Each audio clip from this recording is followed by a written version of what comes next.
In Tuf Reish Peiches, 1927, after the Frierdiker Rebbe was freed from prison for the crime of spreading Yiddishkeit, he set out to leave Russia. The government, however, did not want him to take his library along with him. The Frierdiker Rebbe was emphatic that he would not leave Russia unless he was able to take every single sefer with him. Finally, the government agreed. After moving to Latvia and then to Poland, where he lived for 6 years, the Frierdiker Rebbe expanded the library. During those years, he formally designated it as the Library of Agudas Chasidei Chabad. Then World War II broke out. The Frierdiker Rebbe had to flee the Holocaust. It was not possible to hold on to the precious library while he was making his way to safety. The library had to be left behind, with someone appointed to safeguard it. However, even through those trying times, the Frierdiker Rebbe would not let go of one very special large suitcase. Yes, the suitcase was filled with special ksavim, particularly those of his father, the Rebbe Rashab. As well, the suitcase had a very special siddur, the siddur that belonged to the Baal Shem Tov. He carried this suitcase with him at all times. Upon his arrival in America, the Frierdiker Rebbe set out to rescue the library from Poland. "This collection is the treasure of the people," wrote the Frierdiker Rebbe. He succeeded in bringing over most of the library, but a lot of Sfarim and Ksavim were lost. After many attempts and searching for the Ksavim, eventually their whereabouts were discovered, and in Tafshin Lamed Ches, 1977, 38 years after their disappearance, they were returned to our Rebbe.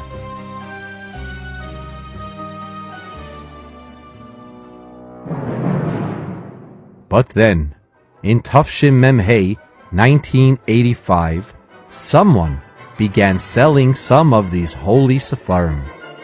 This information came to one of the Hasidim from a person who sold old books and manuscripts, a person who was a rare books dealer. "Someone offered me some Sfarim to sell on his behalf. I recognize these Sfarim are from the Frierdiker Rebbe's library. Is it possible that books from the Rebbe's library would be up for sale?" he asked the Chassid. "Surely not. Who would sell anything that belonged to any of the Rabbeim?" exclaimed the Chassid. "Who could be selling the Sfarim, and why? We must investigate." The man who had been selling the Sfarim was a grandson of the Frierdiker Rebbe. He knew that selling these Sfarim could bring him a lot of money. Many were handwritten and one-of-a-kind Sfarim. There are no other copies anywhere. That would make each sefer very precious, worth thousands of dollars. He already sold a very old precious Agada that was among the books in the library. He sold it for nearly $70,000. That's like the price of 2 cars. And there were hundreds of such precious old Sfarim. He could make millions of dollars.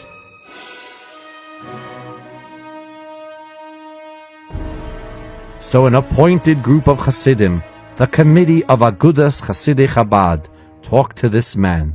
"These Sfarim are holy Sfarim," they exclaimed. "Our Rabbeim owned them and learned in them." But this man's mind would not change. "This library belonged to my grandfather," he said. "I am his heir, and part of the library belongs to me," he said matter-of-factly.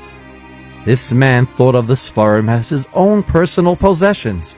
He saw the Frierdiker Rebbe only as his grandfather, and not for the Rebbe that he really was.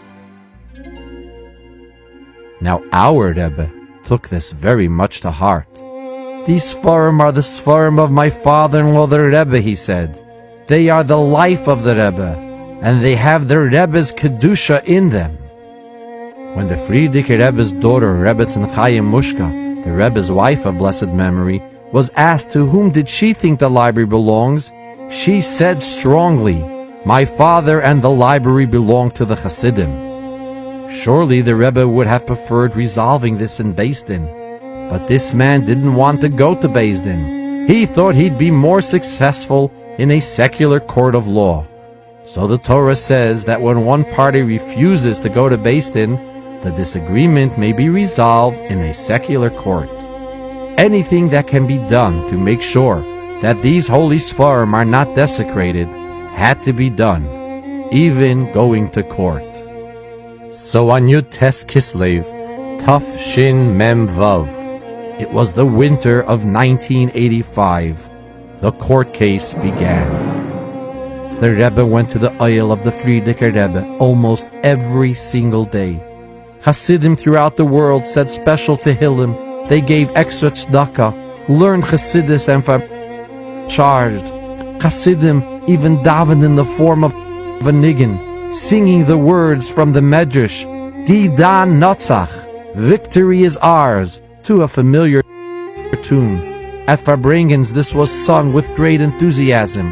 This was on the minds and in the hearts of the Rebbe, the Rebbetzin, and all the Hasidim, all the time. The trial lasted for 23 days, but then it took almost a year until the judge issued his ruling.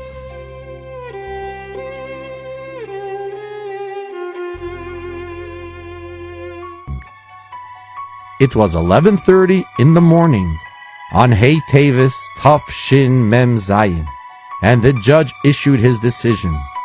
The Rebbe's library belongs to the Hasidim, as the Frierdiker Rebbe wrote that this is the library of Agudas Chasidei Chabad. Didan Natzach, victory.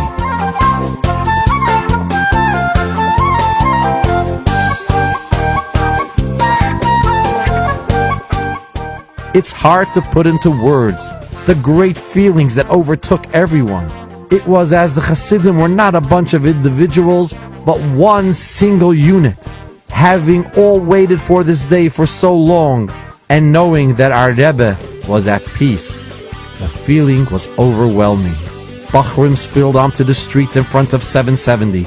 Within moments, tens and then hundreds of Hasidim crowded the streets. Married men had run home to change into their kapatas. It was Yontif, Didan Natzach. Everyone was dancing, singing, Didan Natzach, making l'chaim, doing kulas, somersaults. The atmosphere was electric. Chabad musicians played their instruments enthusiastically. It was an intense and exceptional moment. On the following day, the Rebbe said that anyone who had a request should write it into him, and he would take it to the Oyel. Thousands upon thousands of letters and faxes from all over the world kept coming into any available fax machine in the proximity of 770. And indeed, requests were granted, and great miracles happened then. This celebration went on for a full week, as Lubavitch was celebrating all over the world.